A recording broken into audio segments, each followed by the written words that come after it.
certain ways to hide it. They tend to be brighter than the sociopaths. That's just unfortunately statistically true. So they know that there's not like everyone else. They know. And they know they need to hide. They know that they're not like everyone else, and they have some kind of a plan to use that in whatever way is possible. And you can start to see them in books. Just look and just see.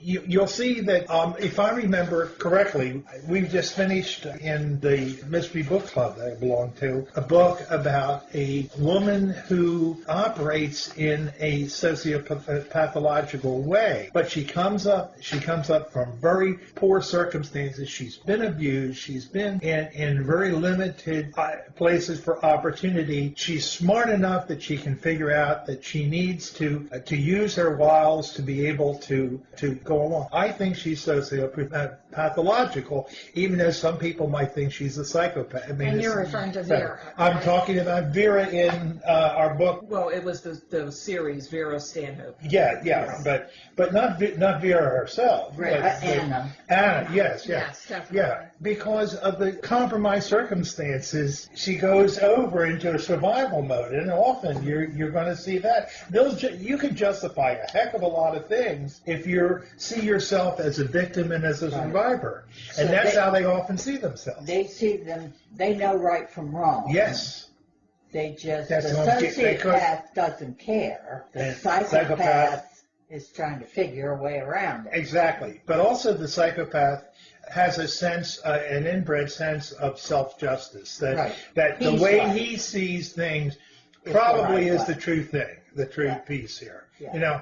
If it's that whole kind of thing. If you were me, you'd see that this is the way to go. Right. Or, if she wouldn't have been walking at 10 o'clock at night, there's no way she would have come across my steps here. Right. She was throwing herself at, and then you go on to all these kinds of things. Right. But, you and I listen to that, and in a book, if it starts to sound like, boy, that's a sick read on society, usually it's a psychopath at that point. Okay. But if it's a person that's been going through a number of different circumstances over the years, and she or he has gotten into survival mode, I think we see more of a sociopath. And of course, you also run into a whole bunch of other things. You run into borderline personality disorder and everything. I mean, but that's a whole, our statistical manual, we're on the 5th edition now, DSM-5 is what it's called, and it's that thick.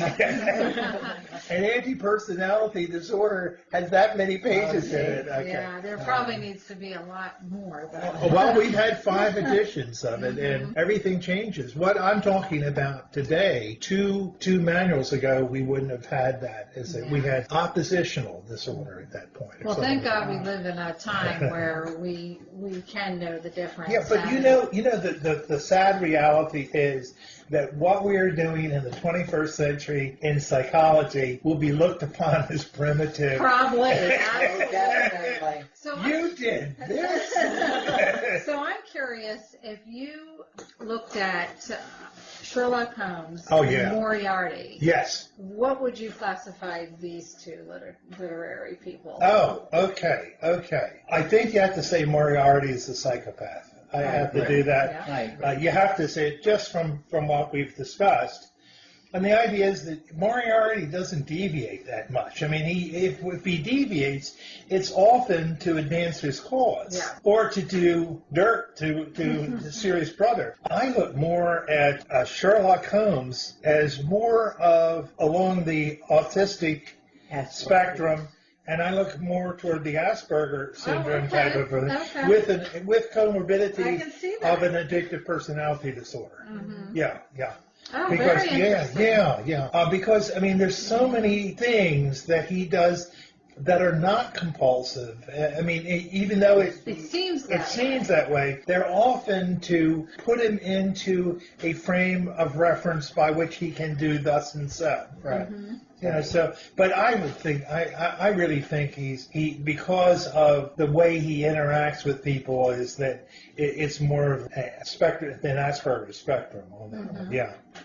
I agree. Yeah. But Moriarty, no, he's a psychopath. You wouldn't classify him as a sociopath. No, I wouldn't, no. Because he plans.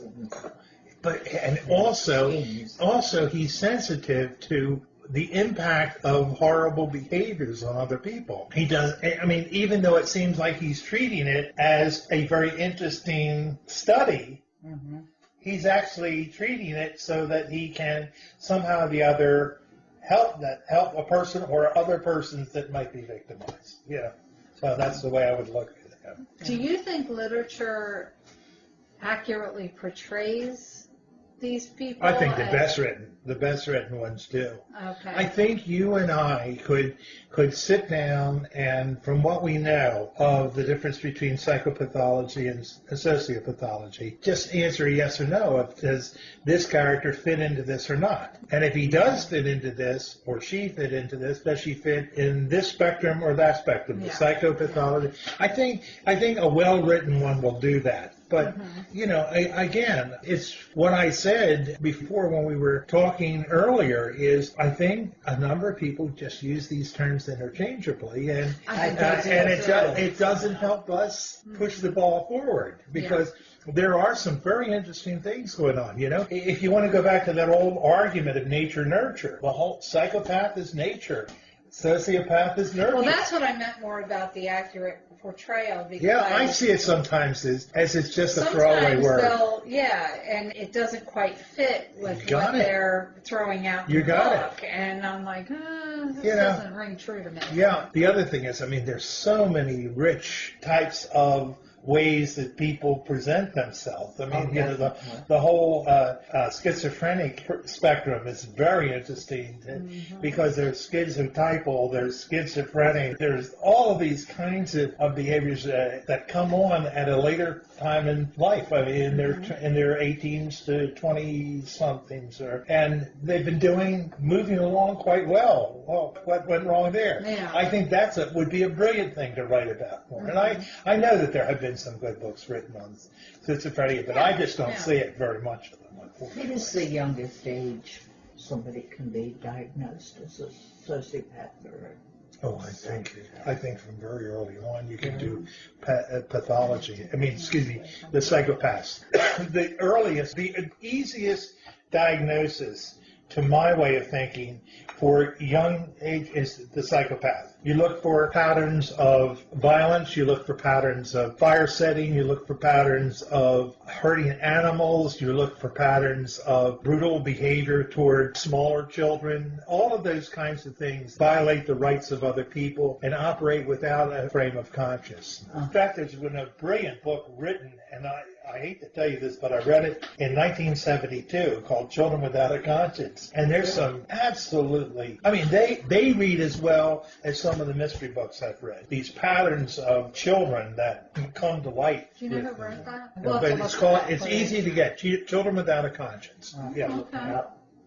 Now, I gave the book away, or I give it to you. I gave a lot of my college books away, my university books away to the counselors in Baltimore County. I was invited to a speaking engagement for Baltimore County counselors, and I thought, all these books, I'm going to put them in boxes. Yeah. My children are going to say, Dad, why do you And so I took them, I counted 400 books. Like that. Oh, wow. But one of them was Children Without a Conscience. Okay. Children Without a Conscience. I'm pretty sure that's the title. Yeah. We'll have to look for that. Now, what about, because I've heard that there is also childhood trauma that plays into like a head trauma or something, that a lot of them, when they trace back some of these serial killers, that a lot of them had some kind of a head trauma. You're kind of in an area where I'm not an expert in that. Okay. But let me just tell you what I think happens is that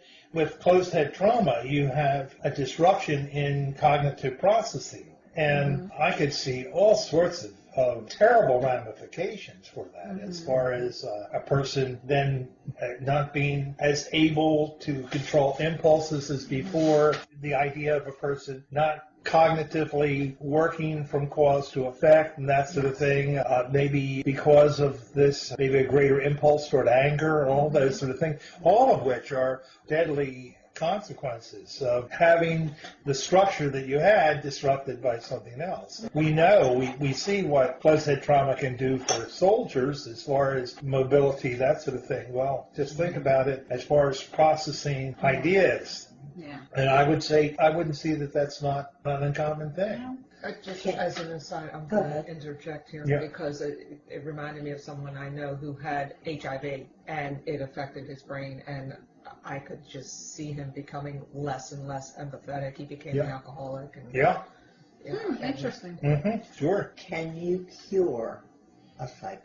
I think you can work with it. Now, let's kind of go back over this, all right? The first thing you got to remember when you ask me, can you cure, is that quite often a person like myself works with a willing patient. Right. Now, Right. just from what I've told you about this 1% and this 4%, they're not willing because they don't see themselves as having problems. Right. So basically what you have to do is you have to get them at a point where they really don't have too many options. And that's usually when they're incarcerated or they're in a mental institution or something along this line. And what often has shown not to work is talk therapy. But there have been some medications that have curbed the impulsivity. And they take, clozapine, I think, is one, but there are some advances. And that's why I said earlier to Tracy, I mean, what we're doing now in 2018 is going to look like we're backwoods Stone Age people.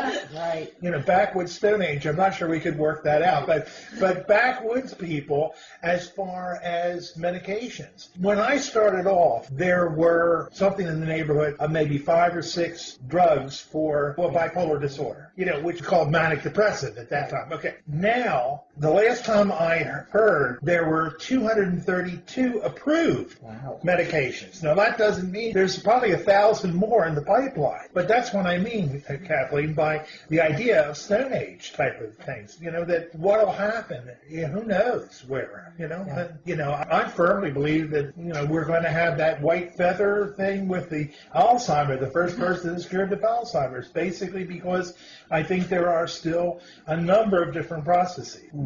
Definitely. Yeah. But right now, first of all, I don't think you get anywhere, Ann, without the person being trapped to where he doesn't have an alternative, where you can confront him and say, you tell me you don't have a problem, you're in jail, I'm not in jail. Right. You're in jail because of your behavior. I have a medication that can help you curb that behavior that's getting you sent back to jail because you've already got 2 strikes, 1 more strike and you're out. Right. But my question is more focused on if you have a small child, 4 or 5, he's killing the neighbor's dogs, setting fires. Is there something you can do? I would think there would be, but I would tell you the truth, that's not an area I've studied. Yeah. I know that the medication I just talked about is for adults only. Right. So I would not know whether that works or not, okay? Yeah. I mean, that would be a wonderful question to ask a pede at some point, you know? Right. You know, a pede that does psychiatric type of, Hopkins has them all, you know. Throw a stone, you'd hit one, you know. There was the bad seed.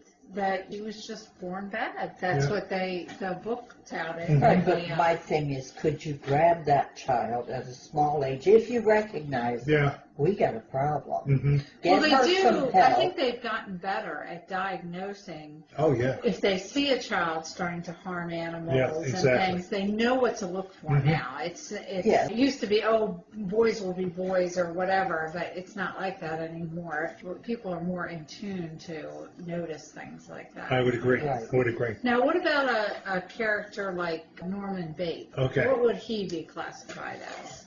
First of all, you got to remember, Norman has hallucinations. Norman, first of all, and of course, fixated on mother. Oh, God. He's one of those kind that you'd have to say, geez, He's a mess. Well, he did all kinds of stuff. He definitely had mother issues. What basically they're trying to present him to you as is a schizophrenic. Mm-hmm. Because of hallucination, that sort of thing. But he operates in lots of different ways. I mean, he's got the peeping Tom thing going for him. He's got the murderous side of him. I think he's a wonderful creation by Alfred Hitchcock.